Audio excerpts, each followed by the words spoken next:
Eelseisvatel valimistel on Reformierakonna suurimaks konkurendiks siin Tartus kujunemas erakond Isamaa, kelle toetus nii üleriigiliselt kui ka siinsamas ülikoolilinnas on võrreldes eelmise korraga märgatavalt paranenud. Täna esitles Isamaa Tartus Tähtvere tervisespordikeskuse uues hoones ka oma linnapeakandidaati, kelleks on Tõnis Lukas. Valimistele minnakse aga loosungiga Tartu terve Eesti linn. Me paneme rõhku senisest tunduvalt rohkem tervishoiule linnas. Arvatakse, et see on riigi asi, aga tegelikult ka linlaste tervis on selgelt linnavalitsuse mure. Teiseks on see Eesti linn. See tähendab eestimeelne, eestikeelne ja kui sellisest rahvuslikust vaimustusest või idealismist on puudus või defitsiit Eestis hakanud viimasel ajal olema, siis Tartu peab seda rahvuslikku pürgimust ikkagi nii rahvusliku liikumise hällina kui meie laulupidude hällina ikkagi kandma ja edendama. Viimasest Ühiskonnauuringute Instituudi küsitluses selgub, et suurim toetus ülikoolilinnas on praegu Isamaal, mida toetab 28,6% tartlastest. Järgneb Reformierakond 26,5% toetusega. Kõigi eelduste kohaselt on Reformierakonna linnapeakandidaat senine linnapea Urmas Klaas. Me toome välja 3 põhilist teemat.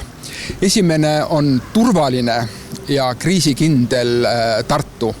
Et Tartu linnas oleks turvaline igas mõttes elada. Väga oluline teine teema on selles, et Tartu ettevõtlus areneks edasi. Majanduse areng on see, mida me tahame omalt poolt positiivselt mõjutada.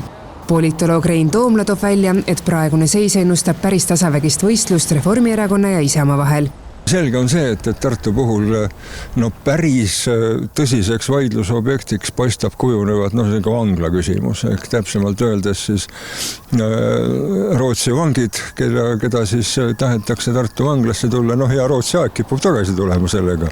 Usun, et vähemasti Reformierakond ei hakka nagu raginal vastu sellele, et mis seal ikka ja elame üle. Ja siin on nüüd küsimus selles, et kui teravaks läheb nüüd Isamaa sellega. Näib, et Isamaa on võtnud antud teema üheks oma südameasjaks, sest järgmisel volikogu istungil plaanitakse nende eestvedamisel see teema üksipulgi lahti võtta. Kõigepealt räägime ikkagi tartlaste turvalisusest pikas perspektiivis sellest, et see ei oleks immigratsioonipump, mis toob meid tegelikult kuritegeliku maailma kaardile. Me oleme ülikooli linn ja saada Euroopas tuntud vangla linnaks. See on tartlaste alandamine, see ei saa olla meie eesmärk. Minu sõnum linnapeana see, et kõik need riskianalüüsid ja maandavad tegevused peavad olema avalikustatud, et me saaksime kaasa rääkida ja aru sellest, et kuidas neid siis riske on kavas maandada. Nii et iga juhul on selge see, et tartlaste turvalisus käib kõige ees.